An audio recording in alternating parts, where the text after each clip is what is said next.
Bossing Mio Marimar. Friday pa lang, ang dami ng walk-in buyer. Ayan, shoutout po kay La Bossing. Ayan sila sir. For checking sila ng mga unit natin. So, Honda Civic FD, reserve na, taga Ilocos Norte. Tapos may buyer tayo ng Urban natin. So, malaman pa mga bossing pero still available pa rin yan. So, ayan, may tumitingin natin mga SUV natin dyan, Matic. Ayan.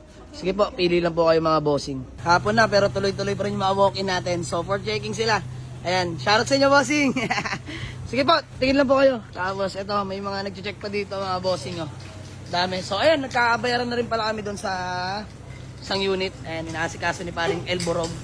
So dito si Aris. Reserve na ating Honda Civic FD. All the way from Ilocos Norte yung buyer. So dinidetailing lang ni Kuya Aris. Kuya Aris, let's go! Let's go! Ayan, si Kuya Aris yung nagdi-detail lahat ng unit natin dito mga bossing Ayan, Kuya Aris work, the Greaser Master. Let's go! Ayan, may mga walk-in tayo. Tuloy lang kayo mga bossing.